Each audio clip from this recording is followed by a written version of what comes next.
What sort of age groups do you think can really be affected by science? Well, our museum is designed for all ages. Of course, like every other science museum, the age range that most of our visitors fall are children from 5 to about 14 with parents or relatives or friends that come over, along with school groups.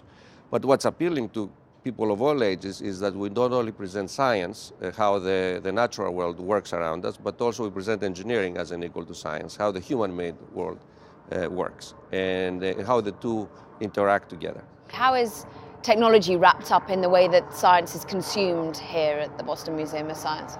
Well, we present technology and science as the total world and how the two coexist together.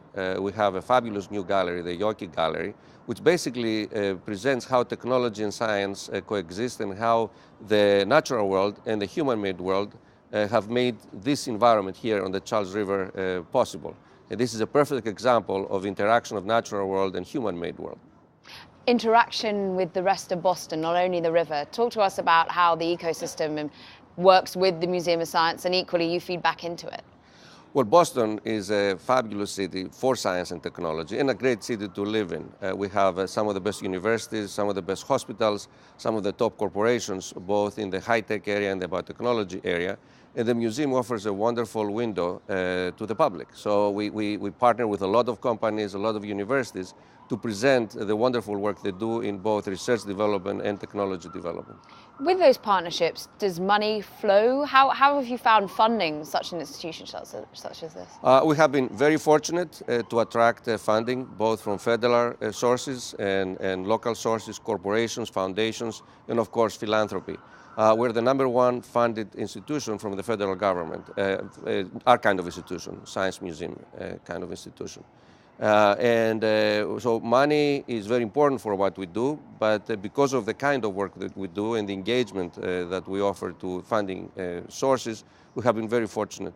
The willingness to give, how much is that also wrapped up with the willingness to see more diversity when it comes to science and education? Because there's a lot of concern that perhaps the reason we don't have ethnic minorities and as many females as we'd like to see in Silicon Valley and in some of the tech giants, no matter where they are in the world, is that STEM isn't really being educated in the way it should be.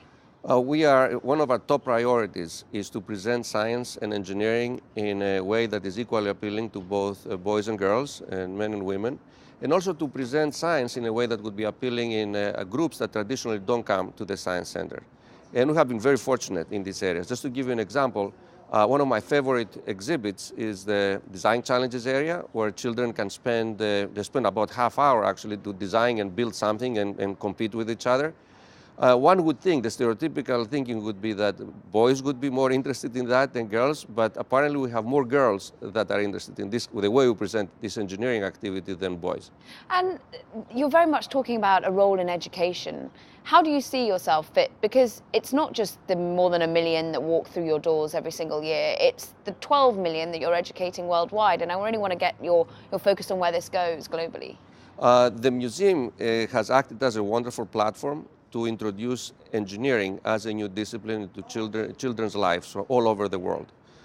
We started this endeavor when I came here in 2003 and now have become the primary driver of engineering education for young children worldwide. We developed curriculum that's being used now by over 14 million children actually. We add 2 million children every year. We have trained about 150,000 teachers, and now we operate internationally. How much bigger can that become? What's your view? What's your outlook for the next 10 years?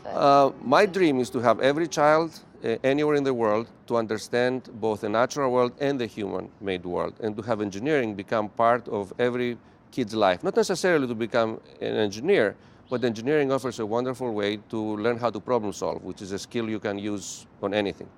And how optimistic are you in today's environment when we have concerns about the administration's dedication to the funding of biotechnology, of education? Is this something that worries you?